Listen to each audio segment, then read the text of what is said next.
His Highness the Aga Khan and members of your family, the Right Honorable Speaker, Deputy Speaker of Parliament, Their Excellencies the Ambassadors, the leadership of this university, the Honorable Ministers who are here, starting with the Minister of Education and Sports, and all the people in attendance. First of all, I want to extend our condolences again to His Highness the Aga Khan on account of the death of your late father, who was a very good friend of ours, and who had been here not so long ago. We are very sorry that he died when he was still making a wonderful contribution to humanity.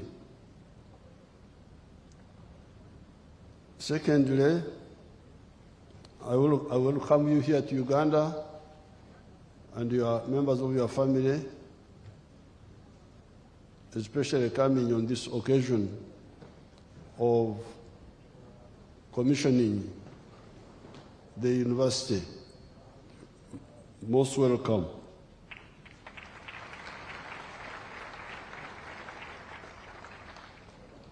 Thirdly, it seems the prayers of the Ismailians are stronger than the other prayers, because you brought rain. We have been waiting for rain.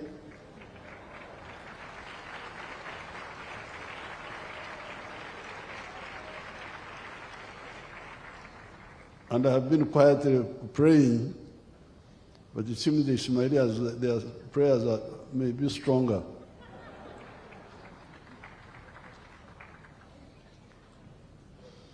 Yesterday, I told His Highness of my first experience with the Ismailians in Ntungamo, my area there. We had a few Indian shops. We call all of you Indians. We don't know the difference. Wahindi, Wahindi, Wahindi, Wahindi. We had 4 Indian shops in Ntungamo. Apparently, they were all Ismailians. Now, those Indians used to hang pictures in their shops. I told him yesterday. There were pictures of 3 people. Queen Elizabeth was on top, because we were under the British Empire at that time. Then, on the right, there was an old man, an Asian old man. That time I didn't know who he was.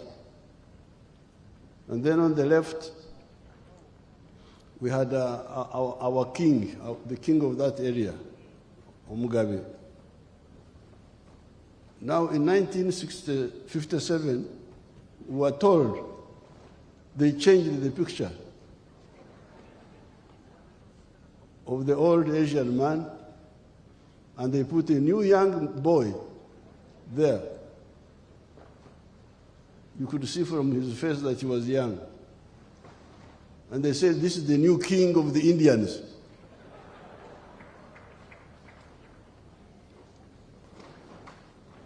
And this was His Highness the Aga Khan. At that time, we thought all Indians were all Ismailis.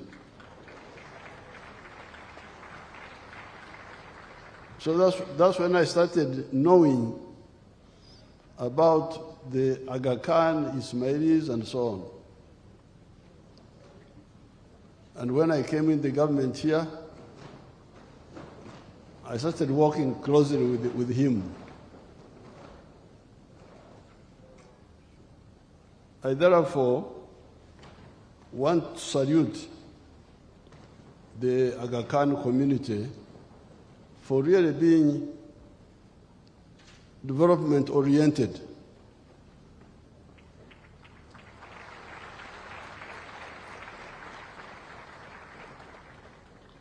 In 1959, when I left my small village, where we had our 4 Indian shops and 2 Arabs, I went to the district town of our area, Mbarara. This was in 1959. And there was a big secondary school there called Aga Khan Secondary School for children of the Asians, but also other children were going there. That place is quite far from Kampala. It's like 200 miles. But at that time, 1959, there was already an Aga Khan secondary school. I think it was the junior secondary school or something like that. And then when I came to Kampala here, there is a big school, I don't know that it's still there, in the Mengo area, called Aga Khan Secondary School. Is it still there? Big school there, Aga Khan Secondary School. And then other projects. Now, as I told His Highness yesterday, there was some setback in the 1960s caused by policy confusion. In the anti-colonial movement,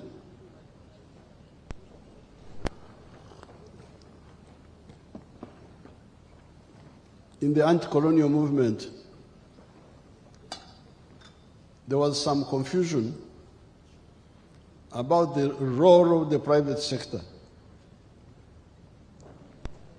Some of the anti-colonial fighters were thinking that private sector was linked to colonialism. So if you wanted independence, the government must control the economy. And that's how our governments here in East Africa, especially here and some other places, disrupted your programs. I remember that building I don't know whether it is still there, the IPS building in the center of Kampala there. And in Dar es Salaam, very, very nice buildings of that time. But some of those properties were taken over by the governments of our area here. It was called nationalization. In Swahili, they were calling it kutaifisha. The good thing, as I told His Highness yesterday, is that some of us from 1960, more or less, continuously, we have been part of the struggle for Africa's independence. So, when we studied more, we found that there was a mistake in the thinking. Because it is true that the anti-colonial fighters yearned for independence and for strength. But how do you become strong? You cannot be strong if you don't have a strong economy. And then the question is, who can help you build a strong economy? And that's how, by I think around 1975, we were now clear. I was clear myself that there was really no problem with the private sector, that the private sector is the one which can help you to be stronger, to have a strong economy at a low cost without spending so much. The private sector are able to do a lot of work for the country at their own cost and with their own supervision and more innovation, so that our full potential is fully utilized. Therefore, by the time we came into government in 1986, that confusion was clear in our heads. It was clear that private sector, yes, you could have some parastatals here and there. We still have some, like the National Water Corporation and so on, but we privatized much of the economy. So therefore, that's how when we resumed our relationship with His Highness, it was with that clear vision. We returned all these properties of the private citizens, which had been taken over by the government, but also the properties of the institutions, like the Aga Khan. So where we stand today, I want to assure His Highness and everybody concerned that on the policy side, the freedom fighters in Africa are now clear.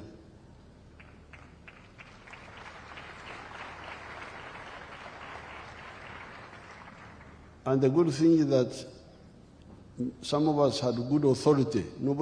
Because what Africans don't like are puppets of foreign interests. If they think you are a puppet of foreign interests, they will not be happy with you, because puppets have caused a lot of problems here.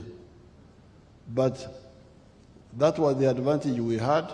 Everybody knew our history, who we are, and when I gave you the speech, which I gave in Parliament here, when we were really having a strong argument about the way forward. What do we do? Is this good? Is this bad? And everybody is now clear that private sector is the correct way of building an economy. The government can come in here and there, but the main effort should be by the private sector. So therefore now, the investment climate in Uganda is good. There's some corruption, be careful there. And the weakness is that the investors don't report these corrupt people. I normally find out myself later on. So the investors, please, expose these corrupt people. The ones who want money from you,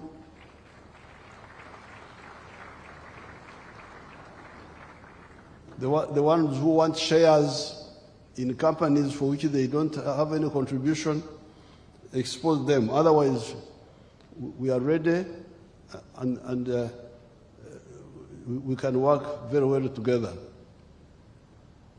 We are also working with our brothers in Africa on the issue of market integration, because you cannot have economy or production without market. Where do you sell your products? For a long time, we have been struggling with the issue of market integration, and we are really moving. There are still some problems, but they will be overcome, because logic is on the side of rationalization. And part of the rationalization includes market integration in Africa. So therefore, I'm very happy to be here with Mama and with His Highness to commission this university center. Congratulations, Aga Khan, and I thank you for building this world-class center where the classrooms are digitally connected and they are using high-tech for education so that you don't have to do all the other manual things we used to do in the past. We are also happy about launching the hospital, which we groundbreaking, which we will start building. That will also help. Will also help in health care. Even whenever I would be in Tanzania or Kenya, I would hear. I never went there, but I used to hear Aga Khan Hospital, Aga Khan Hospital, Aga Khan Hospital. Even now, many Ugandans go to Nairobi in the Aga Khan Hospital. So I thank you and congratulate you for those two institutions, the university and the hospital.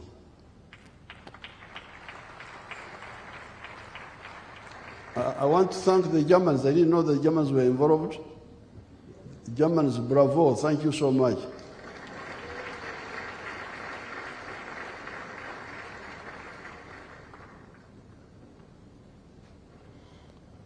On the issue of health care, I want to inform you and the world that our people here are beginning to make a good contribution to humanity. What, of course, many people don't remember is that the human beings have been here for the last 4.5 million years. And these human beings started here in Africa. So all you people, Asians, Europeans, Chinese, whatever, you are all former Africans.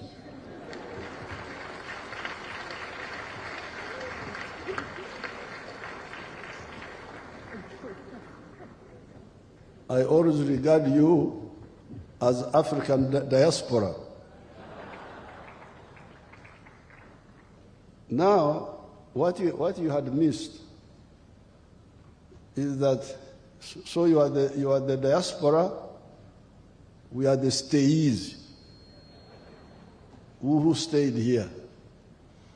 Now, we the stayees had a lot of, this place here,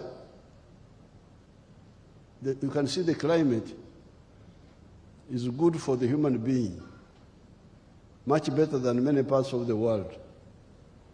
When I'm in Europe, really, it's very miserable there. Very cold, very hot. Whenever I go there, I want to come back quickly. But this climate has also been good for our enemies. Good for us, but also for our enemies. The mosquitoes, the tsetse flies, the bacteria.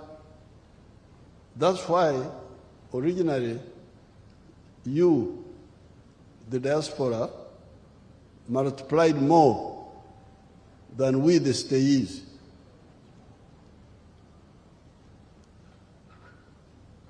Until recently, population of the whole of Africa has been smaller than the population of India. India has been having a population of about 1.4 billion people, but until recently, the total population of Africa was fewer than the population of India. Yet Africa is 12 times bigger than India. You can fit India into Africa 12 times, but yet they had a bigger population. We have now overtaken India for the first time. We are now 1.5 billion. And in the next 30 years, we shall be 2.5 billion. We shall be a quarter of the human race. Now, this is because, at last, we have been able to control our enemies here. The mosquitoes, the tsetse flies, the bacteria, which were inhibiting the increase of the population here. But in that time, 4.5 million years, we have got a lot of knowledge about human health, which people did not, which outsiders did not know. And when the Europeans came here, they came with a lot of arrogance. They sort of suppressed our great knowledge. But now, we have come up now. Our scientists are coming up, and we are discovering a lot of solutions for human health. Our people seem to have discovered a medicine for diabetes for the first time, where diabetes can be cured for the first time. Diabetes has been a big problem for humanity. Our people seem to have discovered medicine for cancer, all these cancers which have been causing problems. Our people seem to have found medicine for malaria, in addition to the quinine, which was found long, long ago in South America.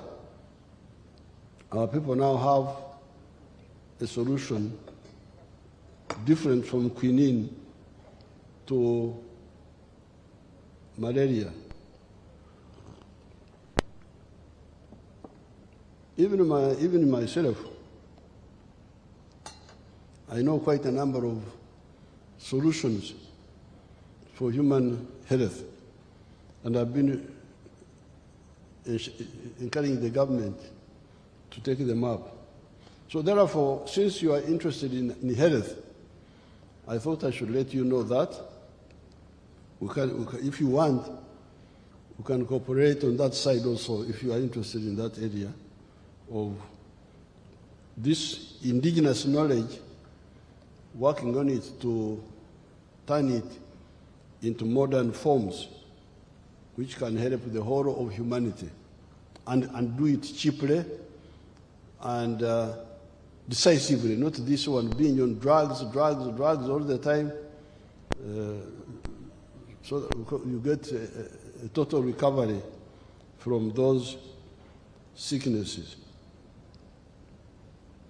Now, finally, I would like to, I don't know whether, watu wangu wako wapi? Wenye zawadi, wenye nishani wako wapi?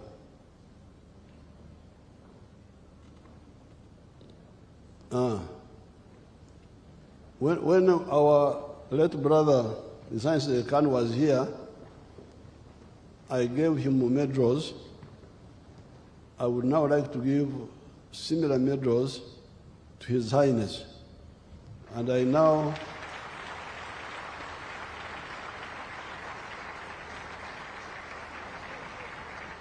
call Mwache Zaha Nani. You go on the microphone and make citation on how we should give medal to His Highness and members of the family. Thank you, I thank you and wish you good luck.